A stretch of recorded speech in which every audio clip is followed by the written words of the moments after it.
பசிச்சவனுக்கு மீன் கொடுக்காத, மீன் பிடிக்க கத்துக்கொடுன்னு சொல்லுவாங்க. அந்த மீனை பிடிக்கிறவருக்கே பசி வந்தா அதிபத்த நாயனார். சில 100 வருஷத்துக்கு முன்னாடி நாகப்பட்டினத்துல நுழைப்பாடிங்கிற கடலோர கிராமத்துல பரதவர் குலத்துல பிறந்தவர் அதிபத்த நாயனார். மீன் பிடிக்கிறது தான் அவரோட தொழில். அதிபத்த நாயனார் பயங்கர திறமசாலி. அந்த கடலை அவரோட புரிஞ்சவங்க யாரும் அங்க இல்ல.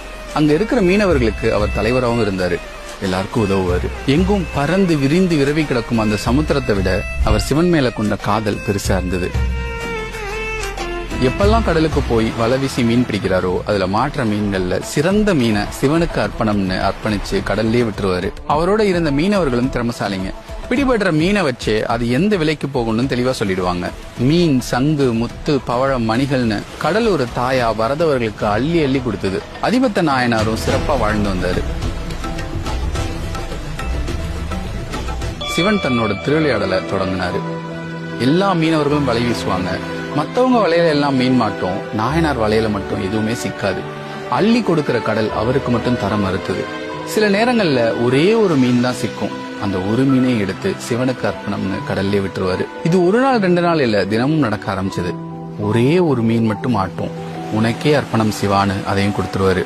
அவரோட சேமிப்பும் குறைஞ்சது. உணவு கிடைக்கல, பசி வாட்ட ஆரம்பிச்சது. புயல் பார்த்த கண்கள் பசியால சுருங்கி போச்சு. கடல் கடந்த கால்கள் வறுமையால தளர்ந்து போச்சு. ஒரு நாள் வழக்கம் போல தன் வலையை எடுத்து கடல்ல வீசுவாரு. அன்னைக்கு அவரோட வலையில ஒரு தங்க மீன் மாட்டோம்.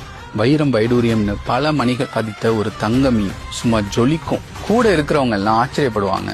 அதிபத்தா, இந்த ஒரு மீன் பல காசுகள் போகும், இனி காலத்துக்கும் நீ கஷ்டப்பட வேணாம்னு சொல்லுவாங்க. அதிபத்தர் அந்த மீனை கையில எடுப்பாரு. அவர் கையில இருக்கிறது ஒரு தங்க மீன் மட்டும் இல்ல, பணம் புகழ்னு வாழ போற நல்வாழ்க்கைக்கான சாவி. அவர் வறுமைக்கான தீர்வு, அவர் பசிக்கான உணவு. அதிபத்தர் அந்த பொன்மீனை பார்த்து, என்னை ஆளும் என் சிவனோட பொற்பாதங்கள்ல போய் சேர்ந்து தூக்கி போடுவாரு.